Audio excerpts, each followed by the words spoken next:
It's time for another episode of the Doc Review Show. This week we're reviewing Dotcom, Caught in the Web. Hey everyone, welcome to another episode, actually our second episode of the Doc Review Show. As always, joining me is the Hoosier State's #1 educator. I gotta come up with another line for you. Justin Seymour, what's happening, man? #1 educator, that's pretty good. Next week I expect something a little more hyperbolized, if you could, please. So, let's say if it was in the guitar world, what would you want me to call you, since you're such a slayer of the axe? Yeah, shredder extraordinaire, I guess what it would be.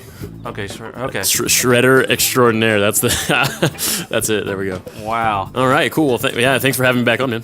So this guy, he starts a cloud service before cloud services really were known as cloud services, and he let users upload any file they want, any song, any movie, any copyrighted, not copyrighted, and basically this movie is about the fight against Dotcom and the movie industry in the United States. Is that kind of it in a nutshell? That would be it in a nutshell, yeah. Okay, so what we like to do on the podcast, it's our second one, I'm saying what we like to do, but what we're thinking we want to do is in the beginning give people that are short on time a kind of quick overview of the movie, and then give basically our thumbs up or thumbs down and a rating based on IMDb score of 1 to 10, 1 being the worst, 10 being the best. So we're going to do that now before we get into plot points and spoilers. For me, I thought the movie was pretty well done. It was, as far as the archival footage, they had a lot of good stuff. The access it's amazing footage. Yeah, the access to Dotcom was just, it's pretty amazing. On the downside, I'm not 100% sure they showed a complete, accurate picture of everything, and I don't know if that was part of like the deal of having Dotcom be a part of it, but I will speculate on that later in the show. But for me, overall, I think it's pretty good. I would give it a 7, and I think it's for anybody that has downloaded a piece of music, either legally or illegally. I think it's an interesting watch, and anybody that maybe is afraid of governments and afraid of your own governments listening in to what you're doing, I think it's for you too. You know what? Come to think of it, this documentary is pretty much for anybody that can enjoy a documentary. So I give it a 7 out of 10 altogether. What about you, Justin?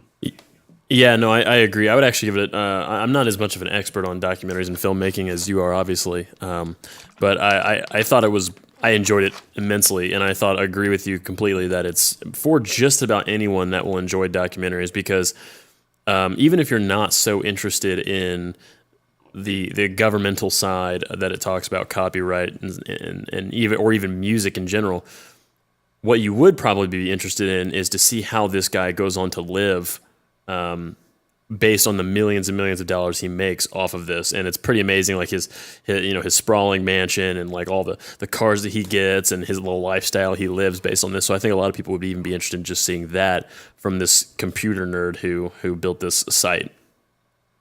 So I again would give it at least an 8. Oh, for sure. Wow, nice. Well, and maybe I'm a little more prudish on the documentary side. I don't know. Maybe it's. I just didn't feel that. I felt there were some things a little bit off, but very minuscule. So both of us recommend it. Go check it out. You can get it on iTunes, Amazon, wherever you can get your VODs. Yeah, so I actually thought it was good enough that I would watch it again, which is not really that common for documentaries for me.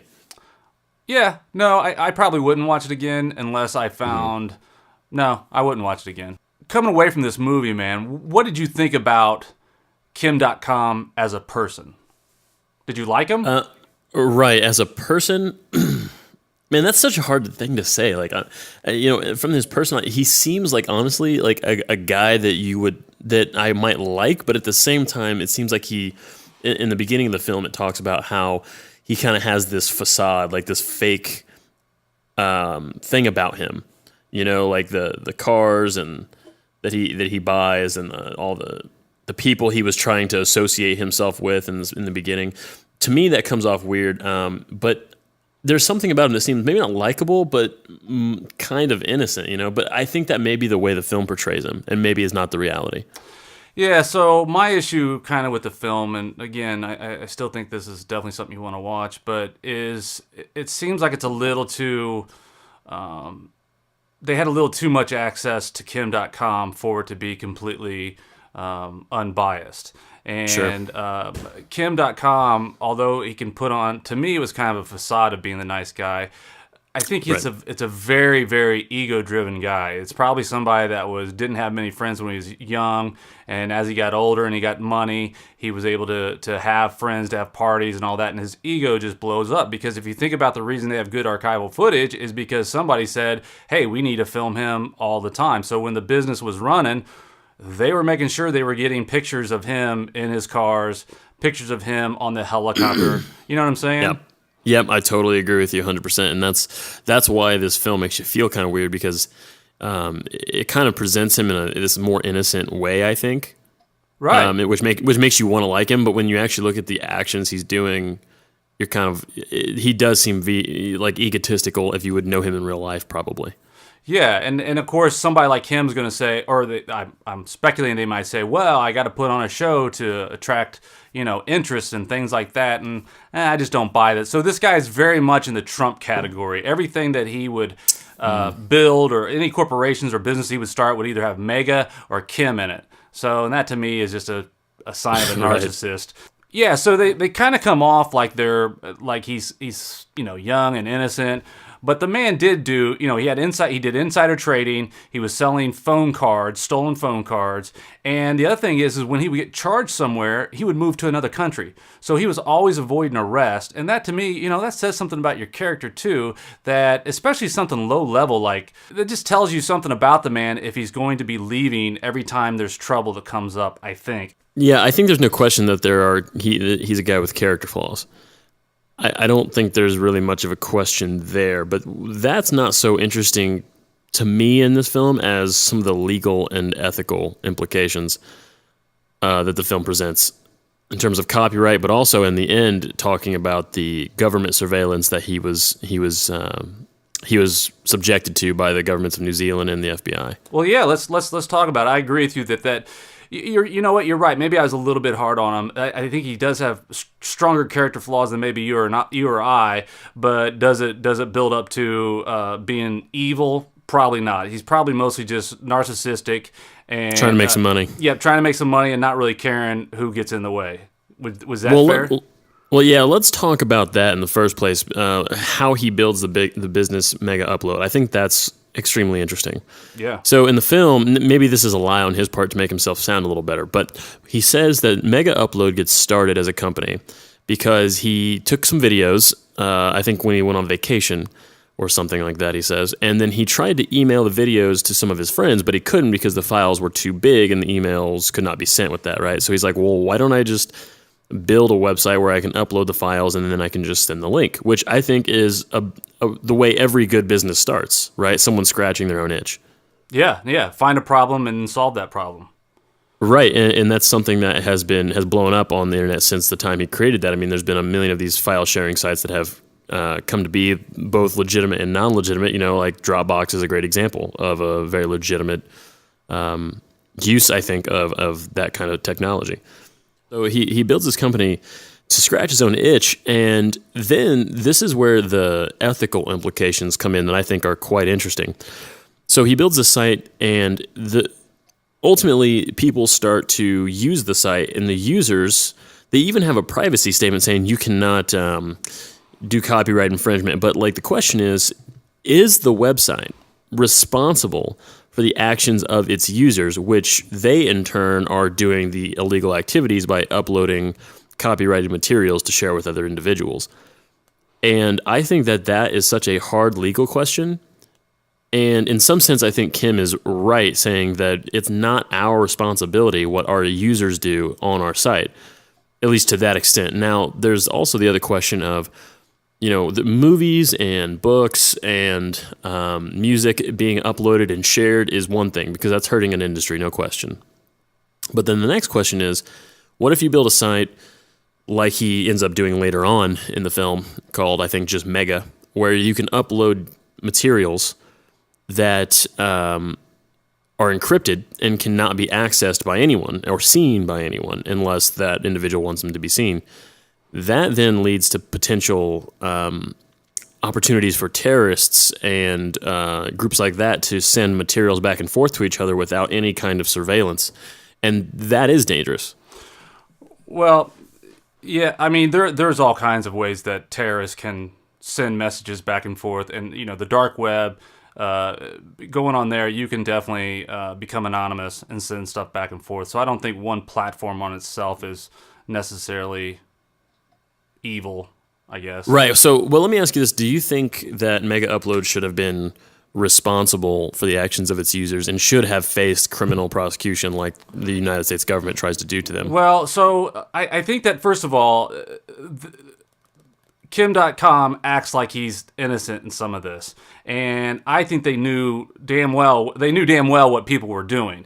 And, absolutely. And I don't think that they were really trying to stop it. Just because you put in your little disclaimer, hey, don't put anything up illegal. I don't know that that's protection. And I'll give you a for instance. So YouTube, before Google bought it, you could put up a lot of stuff that wasn't yours. It was copyrighted material, and it was fairly easy to do. But YouTube has figured out a way to have relationships with the record labels and the movie labels to make sure that they have a direct route to say, hey, this is mine, take that down. And also be able to say, hey, yeah, that's mine, but I don't care, it can stay up. So YouTube was able to implement things to make both sides happy. And so I don't think that Kim.com was ever going to go that way, because I really think deep down he knew what was up. He found a good little loophole, and he was profiting off of it. Now, well, go ahead. Well, I was just going to say about, I don't know, halfway, 3/4 of the way through the film, did you see the section where they start in negotiations with the music industry? Like, for example, Universal Music Group, they're having a conversation with them on trying to basically create a deal between each other. Yeah, but just remember, create semi-legitimate business models. Okay. And I had this in my notes. Where it appears as if the music industry handled that website quite a bit differently than the film industry did, which I would love to talk about how the film industry handled it too. Okay, so a couple things. First of all, you're looking at footage that Kim.com shot, or his people shot. Mm-hmm. You have no idea who that Universal spokesperson was. They didn't have him on camera 10 minutes later saying, yeah, we were trying to create a deal. That could all be a farce. I think the whole story of Kim.com saying that the way he came up with the business was a farce. Him saying, oh, I was trying to upload a file, and that was the starting of all of this. I think that was bullshit. I think that in reality, this was always, because you're talking about a dude, and I'm not. It sounds like I'm really taking a negative tone towards him, but you're taking a guy that had this criminal past history, and now all of a sudden, oh yeah, his intentions are good. And then when you see his actions with his lifestyle, when he does get the money, he doesn't do a Bill Gates and be humble about everything and not try to flash. But what does he do? He flashes it, shows it. And so I just think that his character to me does not say that their intentions were really good, and nor do I necessarily believe that somebody from Universal was about ready to strike a deal with them. Maybe they were, but they would have had to give me more evidence than what they just a shot of an iPhone talking to someone. Right. Yeah. No, I agree with you. And even if you're totally right there, I think one of the things that is super interesting in this film is they talk about how powerful the Hollywood lobby is. Mm-hmm. And did you have any thoughts on that as they showed the film? I do. I mean, one, I understand. I understand why the movie industry freaked out over this, but where I disagree with them is that any successful business, you have to listen to your customers. And they weren't listening to their customers. They weren't hearing them saying, hey, we want an easy way to be able to watch your movies. If you don't give us an easy way to watch your movies at a fair price, we're going to go snag it somewhere else. And that's exactly what they did. So instead of saying, hey, let's use this as an opportunity to figure out a new way that we can get our content to our customer base and make it make a business model out of it. Instead, they went to the knee-jerk reaction. Well, let's go try to stop them. Whoever was in charge there from the movie industry or whoever was behind it does not understand how the internet worked, or at least then they didn't. Because if they did, they would realize that this toothpaste is out of the tube and you can't put it back in. It's a good analogy. So I just think that for what they did, I understand why they did it, because they were ignorant to the fact that this wasn't that's what they thought would fix it. Before in music retail and movie retails, if some kid comes in and steals a DVD, you figure out, well, how can we beef up the security? Let's arrest him. Let's bring him to justice. The thing that I find crazy is that, these are, I always understood that copyright was a civil issue, not a criminal issue, meaning that if I take your copyrighted work, then you sue me in court. It's not a criminal activity. But I think somewhere in the early 2000s, this changed because it was much easier to use the might of the U.S. police industry or whoever went out there and get it than it is to fund a civil lawsuit. Does that make sense? So basically, the movie companies, yes, they were kicking money into the political system, like Obama and other Democrats and Republicans were getting money from them. But who was paying for the resources to go after Kim.com or to pursue all this? It was the taxpayers that was paying for it. And the way it used to be is like, look, if you want to defend your copyright, that has to come out of your own coffers. It shouldn't come out of taxpayers' coffers. So that also changed in the early 2000s, I believe. Yeah, I was pretty blown away. They showed Chris Dodd, the head of the Hollywood lobbying group, that was putting pressure on. They showed Obama, but I don't think they mentioned him specifically. They showed his face. They showed a picture of him, implying, I think, that if he didn't do something to go after Kim or people like him, then they would definitely. And he said it was very clearly stated that they would not be supporting them in their next election. Yeah, Obama had somebody in Obama's office had to okay this. I don't think you do a big extradition thing like this and not involve the White House when you're going to another country, New Zealand, and saying, "Hey, we want to take this guy out of here. We know that our case is kind of weak, but we want to grab him." It had to have crossed his desk. Yeah, no question. And to me, it's amazing that the Hollywood film industry has the ability to set up something like that to make that happen. Not just the extradition process, but actually, if you even the raid on Kim's, I'm going to call it a compound because it's not so much a house. Yeah. But even the raid on his compound was essentially orchestrated by the FBI using the New Zealand police force to go in and do that. Yeah, but you find that surprising? I mean, I find it surprising that Hollywood has that kind of might to do that. Yeah, they have that kind of money. It just takes money. Right, and that's kind of unbelievable to me that they're able to do that. And then I wanted to talk about too that raid, some legal implications of that raid on Kim's compound, and because they talk about this in the film. I actually, as I was watching, I was like, man, this would be such a great film in parts to show to my government class. Oh yeah, especially right now because I'm teaching some Supreme Court cases. And like in the United States, for example, we passed, or the Supreme Court passed the Mapp versus Ohio case, which essentially created the exclusionary rule. Any evidence that's obtained illegally through illegal warrants would not be able to be used in court against an individual, and that's essentially what happens in this raid in New Zealand. They raid his compound. They gather evidence, but then it comes out later that basically the New Zealand police had screwed up every aspect of this. Or at least that's the way the documentary portrays it. And it does appear that is the case, that they had screwed up this whole process. And the document, the warrant that was issued was invalid and ruled invalid later by courts. And so they were not able to use any of that evidence that they had allegedly captured against him. And the other thing that was interesting on the raid on his house, they said he was in this like safe room or a panic room or whatever with a sawed-off shotgun. And according to the film, that came out later to be said in court that was not true. Remember, the biggest thing on Kim.com's side was that New Zealand did not have a law against copyright infringement. I think that was the basis of a lot of that, saying, why are you doing this? And as far as them saying that he was in his safe room with a shotgun, that's police 101. Let's get ahead of the story and start to influence people that are watching it. That's what I think was happening, and that happens quite often. Could be.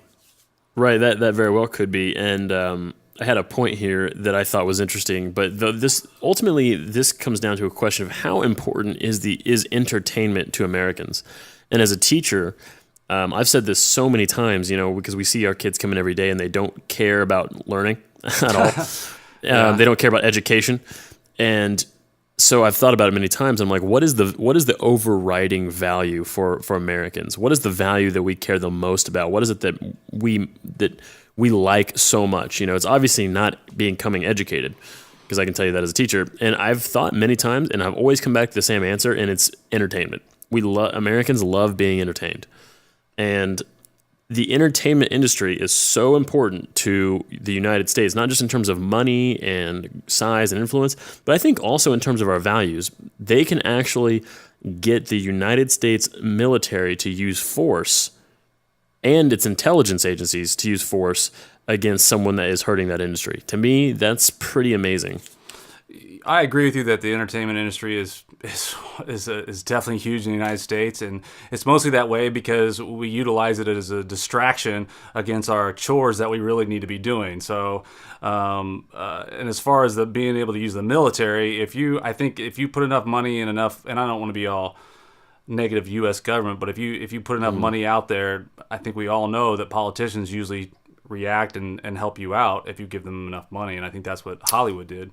Right. Plus, Hollywood they were scared shitless at that time because they couldn't see any other avenue other than trying to crack down as opposed to coming up with a new business model. But now, in hindsight, they're doing really well with their online stuff, and pirating goes down all the time because it's just sometimes just easier just to pay for it than to try to figure out a way to finagle it for free. Right, yeah, definitely.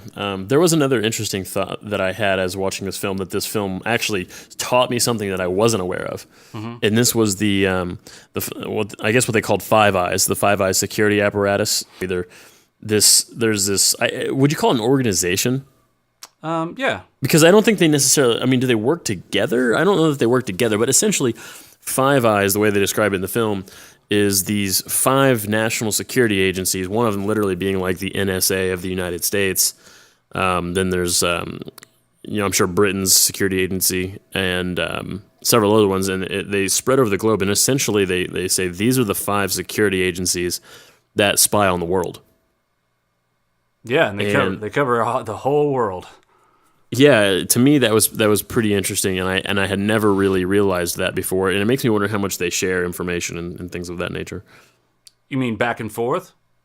Yeah, if there is any kind of work between them, I'm sure there is. There has to be. It's probably bargaining chips. One country wants this, another country. Well, we got this information. We'll give you that if you give us this. But yeah, that was, anymore, man. I guess I just feel that if you're out in public or if you're on your phone or using the internet, you should just think of that as you're doing that in public, that you're being watched. Yeah. It's not right, but what are you going to do about it? What are you going to do? Right. And that's a great segue into the kind of the end of the film. And Kim tries to do something about it. So what he ends up doing is he ends up running for politics, or I think he runs for prime minister in New Zealand. The film didn't quite make this clear to me if he actually ran for prime minister himself. I don't think he was. Or was he supporting a particular party that was anti that prime minister? Yeah, it was his party, and I think there was. I think there was a guy that was supporting. He had a guy running, but it was Kim.com's party. I see what you're saying. Yeah.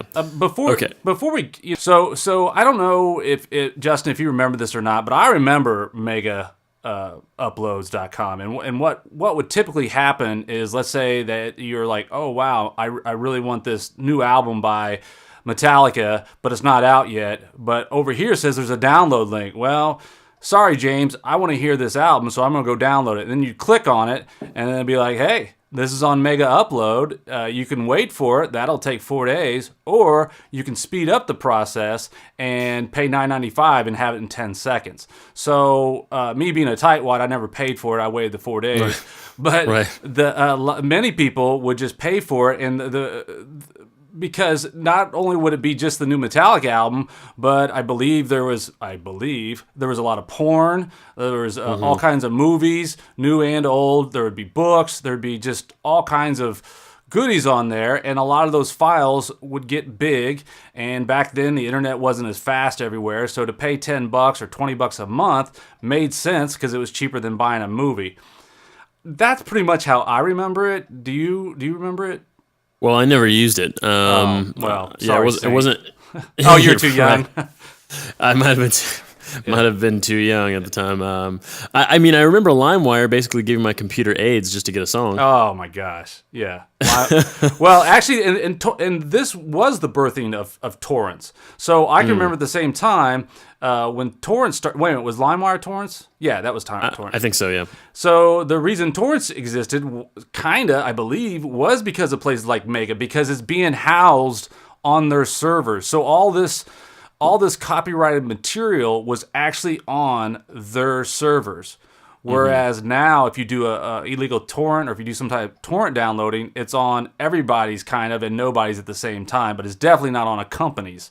So I think there's that. But if you think about it, I have Dropbox, I have the iCloud. I can easily share a movie with other people. Google Drive. Yeah, Google. Now maybe I'm not sharing it with millions, but I still can easily share it with other people. So this Kim.com is absolutely right in saying that this, his arrest doesn't change anything. It really doesn't. It kind of just wastes time and money. Yeah, I totally agree. There's no way. I mean, to stop this kind of file sharing now that it exists. And nor should it. I mean, in some ways, because if you can afford it, or in my opinion, you're gonna buy it. Most people do, and the people that probably can't afford it. So in some ways, it's like, I don't know. I guess I just don't think in the overall scheme it's that big a deal. I don't know. What do you think? Yeah. I mean, are you going to be that upset if 10,000 people download your album illegally, or are you going to be happy that 10,000 people downloaded your album? Well, as an artist at the stage that I'm at, I would just be happy that 10,000 people downloaded my album. But if I was backed by a whole industry who depended on that income, then it might be different. I might have a different perspective, right? Because I'm an artist that I don't make my living from my art. But if I was trying to make my living from my art, then that certainly would make me much angrier. Well, right? Okay, but I wouldn't even be mad at those individuals necessarily, because I get it completely. I mean, now that it exists out there, there's just like right now, convinced by you, I give my music away for free, and I'm so bad that I can't even get people to get it for free. So. Well, I don't know. Okay, so I don't know. I'd be happy. Yeah, I'd be happy if 10,000 people downloaded it for sure. And I get what you're saying. So now all of a sudden you're a platinum artist. Now are you against it? And some people would be, but it doesn't scale like. So if you have, let's say, at this level, you have 5% of the people stealing it. It's not like when all of a sudden you're a superstar. It's 80% of the people. I mean, I just don't think that's. And I could be wrong, of course, but I just think that. If you look at the top name artists in the United States, they're all very, very wealthy, and they continue to rake in millions and millions of dollars. What's happened? So they've had a roadblock of saying, hey, you're not going to get the same record sales that you used to have. So they pivot and they find other ways to generate revenue. Is it right that somebody steals their music? Technically, no, it's not. But this is the world we live in, and I think the benefits of having digital distribution far outweigh those that 5 or 10% of people that steal your music. Now artists can do away with labels and not have them at all because we have this digital distribution system. Whereas before, you almost had to have a label. So I don't know, man. Is piracy the best thing in the world? No, but I don't think it's a good enough reason to blow up what we have. No, I agree with you completely. I mean, and plus you can't. Like, if you wanted to get rid of piracy, you'd have to get rid of all innovation in file sharing. Like you said, you have Dropbox and Google Drive, which are considered totally legitimate things, but you can easily share things with people. I mean, no problem. But I was just curious, how did you feel about the ending of the film? Did it feel like a satisfying ending to you? I don't know if it was fine because the story still goes on. Right. The story's not over. Matter of fact, it was 2 days ago, the courts found in Kim.com's favor for the charges to be dropped from New Zealand. Did you read that? Interesting. No, I did not read that. That's interesting. Yeah, so that just happened 2 days ago. Him and his wife, his former wife, and people in his team had a confidential settlement from the police over the raid. So, but that doesn't take away the charges that the United States have. There's still a battle for the to extradite him. So, right, if he comes here, he's done. Yeah, and it's just silly. More than likely. I don't want my taxpaying dollars to be worrying about this case. Tell me how you felt about the ending. So for the ending of the film, I thought it was a bit unsatisfying, but for the very reasons that you said. And so I'm not disappointed in the film for that. It's just being disappointed in reality. It's like John Green, saying stupid truth always getting in the way of simplicity. Mm-hmm. The way things are, like, right, the story's still ongoing. At some point, this filmmaker has to release this film. Like, he's been following this story for 3 years, and it's still going. It's like, okay, at some point, you got to release something. So it was just unsatisfying because you don't really know how the story ends. That's really it. But overall, getting up to that point, I thought it was a very satisfying look at thing. I will say this: the film went a direction that I really didn't expect it to. I had no clue that it was going to get into the government surveillance stuff. I mean, they had Edward Snowden and Julian Assange on there that I thought was really cool. Well, Kim.com, when he runs for politics. Yeah, Kim.com had them on, like supporting what Kim.com was doing. So yeah, I found that interesting as well. The weird thing about this movie, as opposed to Hired Gun, is it's complex. There's lots of little nuances to this movie. And I guess if there's anything unsatisfying is I'm not 100% sure how I feel about him or this whole thing. Because on one side of the table, I'm like, you know what? I think piracy actually can be a good thing. But on the other side, I don't think this guy should have been profiting like he was from it. That doesn't seem right either. I mean, to just take advantage of this loophole, to me, is as bad as some of the loopholes that. Let me ask you this, Alan: if he would have made those millions and then lived a relatively humble life and taken that millions, let's say a lot of it, and donated it to certain causes, would you have been perfectly 100%. Fine with it? I would have been. I would have felt way different about him. But when that guy is sitting there taking that money and making a record of his own, when he shouldn't be because he's horrible, it's just like he's just blowing cash. And if somebody offers me the right amount of money, I'll do about anything too that's legal. The one thing I don't want to do is infringe on somebody else's rights. But it was amazing how many A-list stars he got to say, hey, I'm using Megauploads, the same stars that were affected by those illegal downloads. Or maybe that's even a better point, is that in reality, Chris Brown isn't as affected by the illegal downloads as much as the record company is, because Chris Brown's not getting much of that money anyways. He's making his money on appearances or tours and merchandise, maybe, or whatever the case is. Yeah, it would be interesting to know where those artists really make the biggest source of their income. Well, now it's touring. I think there's no doubt about that. I think so too. For most of them, it's touring. I mean, I don't remember the pop superstar of the 80s going out like the pop superstars go out now. I mean, when they go out, they put on a show, they put on a tour, and the bigger name ones. And you always see Taylor Swift coming back with $100 million from the tour. And I think if you ask Taylor Swift that she missed 10% of her downloads, I think she's probably like, I don't know.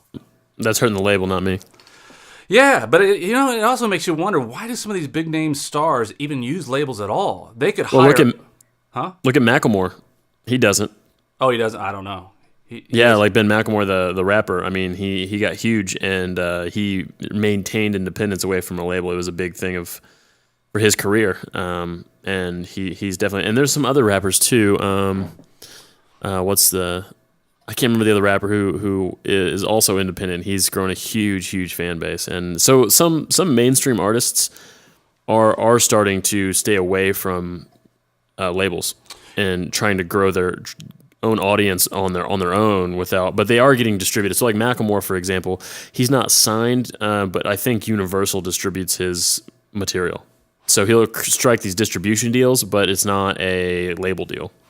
So definitely there's a big chunk of rap artists do their stuff independently because they get it. A lot of them are street smart and they get 1 + 1 = 2, and they don't want somebody else taking that from them. So, but in Macklemore, what I still don't get is why do you even need Universal to distribute it? Why do you even need them to what? Get the CDs into Music Land? What are they distributing? I mean, when you're talking about it's ones and zeros, what? I just don't know. It's got to come back. People still want physical stuff, man, and which is surprising to me, actually. People still do want physical albums and things like that. Me, I as an artist, I do everything digitally now. I don't distribute physical CDs anymore. It's something I've done, but I mean, I'm not on the level of anyone like Macklemore or any kind of artist like that, and probably never will be. But I guess for those kind of artists, people still do want to buy physical things, and maybe that's what that kind of distribution is for, so they can up front put that kind of money to front those things. Okay, I hear you, but when I'm talking about distribution, I'm saying that if you want a CD or you want a piece of vinyl or you want even a cassette tape, you can easily, if you just set up with Amazon and a few other online vendors or hell, eBay, you can distribute that stuff yourself. You can still distribute the hard copies. As far as the outlay of cash to do it, you can do small batches. You can do small runs. You don't have to have 100. I don't know. There's probably something I'm missing. I'm sure. And the other thing is radio play. That's the other thing I hadn't thought about. Oh but Universal, who listens to the radio? Sorry. I guess you'd be surprised, man. I never listen to the radio anymore. Never. I don't remember the last time I listened to the radio, but some people still do, and getting that radio play makes a difference. Here, I'm going to say something I don't know to be true, but I'm just going to make this up. Make a claim. Yeah. If I had the funds to have a study done, I'm going to bet the people that still listen to the radio have lower IQs. I just really believe that. I really do. I mean, unless they have something external that doesn't allow them to have their phone or listen to the podcast or whatever, there has to be something. They don't want to change. You know what I mean? I don't know. Right. Well, I mean, actually, I'll give you a good example. I mean, you're right. Like the vocalist of my band, who knows a lot about music relative to some people, he constantly listens to the radio because he drives this old pickup truck that doesn't, he can't play anything else in it but the radio, so now it's funny, I won't see him for a month or two or whatever the case is, and then I'll come back and I'll be like, hey man, have you heard this new album? And he's like, no, I haven't heard any of that. He's like, but I've been really listening to some country music, that Jason Aldean or whatever. I'm like, oh my God, man. Excluding those people, I get that. You got a ride that you don't have the setup, or maybe you're younger and you don't have the cash for a phone or whatever. I get that. I'm talking about the cat that has an iPhone, has a smartphone in their pocket. They get in their car and like, oh, I want to hear what WZPL's playing. And of course, they're playing the same songs they were playing 15 years ago. Right. I have no idea who does that. Yeah, that's a good point. Well, people do it, I'm sure. I'm sure they do, yeah. But I think it's not so much about the radio play. It's about if you are on the radio, that is validation for your brand. I hear you, man. But you're now a mainstream act by being on that radio cycle rotation. I just don't think the kids are caring about that. I don't think the kids, like back in the day, everything on the radio was like, was a big deal. Oh, you're on the radio? What 19-year-old says that today? Does Vlad say that? Does he say, hey, man? Right. Vlad's a friend of ours that's in a band. Right. Ooh, I could drop in a snippet of his band. I don't know. I mean, a few years ago, I produced a record for this band, and they got one of their songs on the radio. They were playing some locals, like X103, when X103 here in Indiana played, like music that was relatively still rock, I guess. I don't know if X103 ever played. Anyways. Right. But anyways, this band, they got a song on that station. I was like, man, that's awesome. That's great for them. You know what I mean? Like I turned on the radio and listened to it that night to hear it, and that was, I don't know, 2010 probably. But, it's 2017 now and probably not. People are not doing that anymore. Yeah, no, I don't think that they are. I don't, especially just with the commercials. Just with the commercials alone, I don't Oh, understand my how people Lord. listen to radio. So one thing that I found interesting to me and is very not interesting as much as probably shallow or the white trash side of me, which I always try to hold back a little bit. But the thing too. that was just like, and it's not jealousy. I know probably somebody might think that, but is the fact that this dude, come on, his wife is a very pretty woman, and this man is large. Undoubtedly. And at first, I thought, oh, she's going for the money, and then all of a sudden, it's like, oh wow, okay, no wait, they're sweet to each other. She actually cares for this guy. Okay, hey, maybe I'm wrong. She really likes him for him, and it's not about the money or anything like that. And then, of course, as you know, as soon as he gets busted and things look like they're going to go downhill, old girl bails. She's gone. They're divorced now, right? Yeah, and I thought the same thing. But that doesn't necessarily mean that she didn't care about him either. So what I said it was based on my white trash side. I didn't say it was my. I agree with you. Totally. I could be completely wrong. Right, and I don't know. Yeah, I thought I had the exact same feelings, but I also know a lot of women, and men both, but they would prefer a situation of security, and obviously money provides security. But when you have police storming your house and you have to go down to a safe room, like that can stick in the psyche of someone, and they just are like, look, if this is going to happen, like there's no way I can stick around this with my, they have 5 children or whatever, 4 children or whatever it is, 5 children. So I can kind of understand it. So it could have been, like you said, it could have been a very superficial move on her part. It's hard to say because I thought the same thing because they're clearly not in the same league. Or it genuinely could have been, that kind of insecurity feeling of, my husband is doing things that are getting police authorities to storm our house, arrest people, and that is scary to me. Yeah, I could be completely wrong. I don't know what they were saying to each other or how this woman feels. I just found it was just interesting because I got persuaded over to the side of, oh, okay, maybe she really does. And then it just seemed like when she hit the fan, she was bouncing. And it's so funny because I've thought about that, maybe that exact thing, maybe about this film, maybe more than anything else I've thought about since I watched it. Well, I wonder what her motives were for that. Yeah, us both being divorced people, right? maybe we got some bitterness that we need to tend to as opposed to doing a podcast. But here's the thing, though. Okay, maybe he was lucky and he found that 1 in a million beautiful on the outside woman and beautiful on the inside woman that liked his rather large, obese, egotistical side. But have you seen who he's getting married to? So he's getting married in January, and his new wife happens to be this awesome, beautiful lady that's 20-some years younger than him. And I just don't believe it. I don't buy that he got that lottery ticket twice, or that he's just such a great guy. Yeah, I think that's probably unlikely. Yeah. So I would guess, but again, hey, I guess that's good for him. I mean, when we're multimillionaires, then I guess we. I'm not hating the player.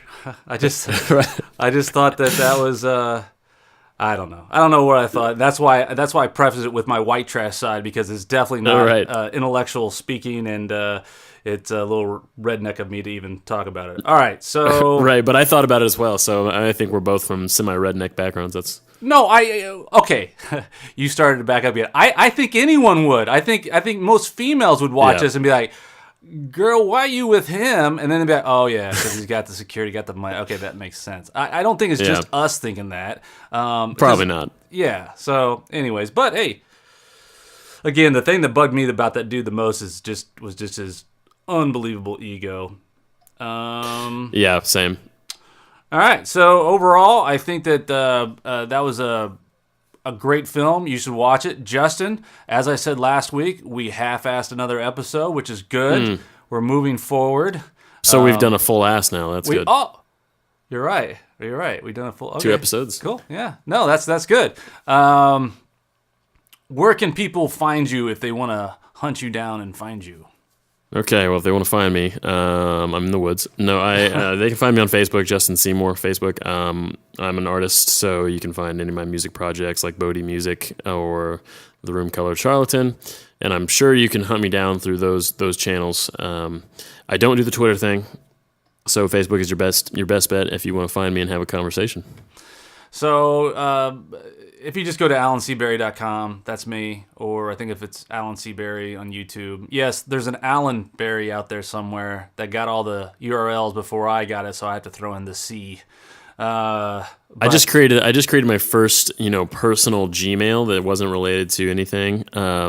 Wasn't related to my projects or anything, and I'm trying to forward all my other stuff to it, and it was like perfect. I basically just got my name at Gmail, which is awesome. I didn't have to put any numbers or anything. Oh, yeah. No, you are lucky, especially if you just got it. There was no one did you just give out your email? Your Gmail account? Well, there is an extra little letter in there, but okay. But if you don't know my middle name, then it's gonna be hard for you to figure it out. Okay, because we know the 3 people that are listening to this or watching this are gonna be like, I'm gonna blow up this email now, right? They're gonna send me death threats. Right. All right. I think we're gonna end on that note. Hey, everybody, thanks for tuning in, and if you're seeing this means we must be doing okay with it. So, all right, later.